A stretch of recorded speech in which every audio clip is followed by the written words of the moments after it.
The next thing I need to do is cut 4 identical work pieces that are 1.25 inches wide by 71.5 inches in length. And what I'll do is actually glue these together, let the glue cure.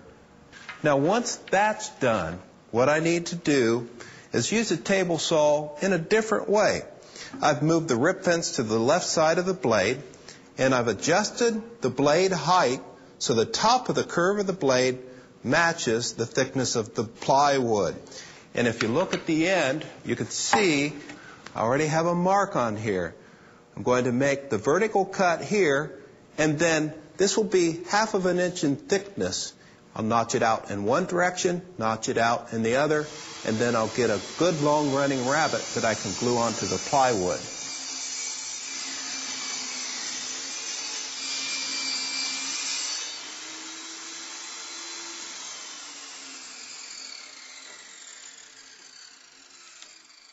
So now's the perfect time to cross cut, to miter cut, and to bevel cut the various parts that we need for this project.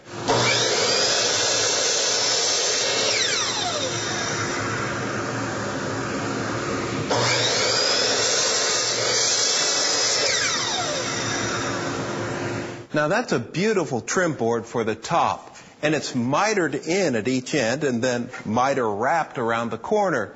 And an easy way to lay out miters, remember that combination square we saw earlier? It has a 45-degree setting on it, so what you can do is actually lay it up on the end square dimension, mark that, measure the length, bring it down, and then lay in the other miter on the other side, just like that. And the key thing on getting accuracy on these miter joints, when I swing this over and lock it in to make the miter cut, I have to make sure the clamp's out of the way, and lock it in just like that. I want to bring the saw blade down, and what I'm doing, I'm siding off the edge of the teeth so that the tooth just barely touches the line. Let the blade come to a complete stop, and now I can unlock it, swing it to the other 45-degree, and there are positive stops. Listen to this. As I press that over, hear that? It clicks in, so I know that's 45 degrees. Excellent, excellent tool.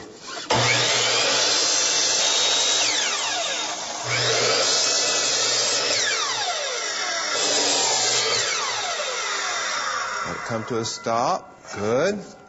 Now there's a corner block for the back of the leg assembly, or the base, okay? I'll make another one in a minute, but look at this. This is the right side of the base, and this is going to be a beveled cut. Now to do the beveled cut, I reach around back and release the bevel lock, slide it down to 45 degrees, just on the scale right there, lock it in place, and now what I'm going to do is bring the line to the top. There's my bevel angle. How did I set that angle? Right here with this guy. Just laid it in, just like that. And now, bring that up, hold it flat to the fence, make it secure, and bring the blade up, just like that, and make the bevel cut.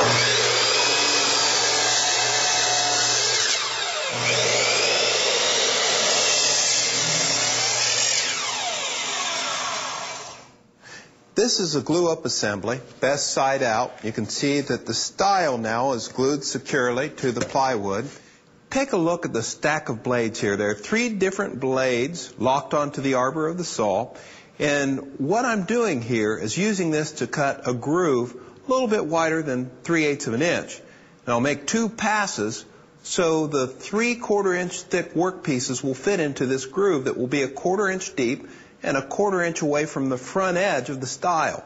Now you can see I've applied an accessory plywood fence here. It's nice and straight, and it's screwed through the main fence. So I take my measurement here, 1/4 inch, and measurement a 1/4 inch up, and you can see when I bring the workpiece up how that will cut the groove. Now it looks a little bit high, so let me get my scale out. You want to swing this at the top of the arc so that when you adjust the blade down, okay, that's right at 1/4 of an inch. And now I can make that cut.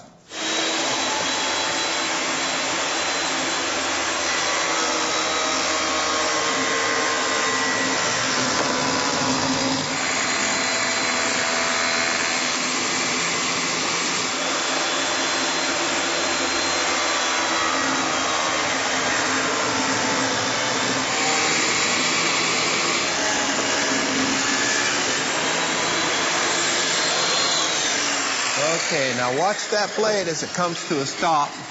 And look at the back edge here. This is the inside of the bookcase. And essentially what you can see is that these work pieces will now fit right into that groove. And that's what we have to have. Now we'll head over to the big bench. I'll show you how to use a router to cut some dados. And then it's time to start putting things together.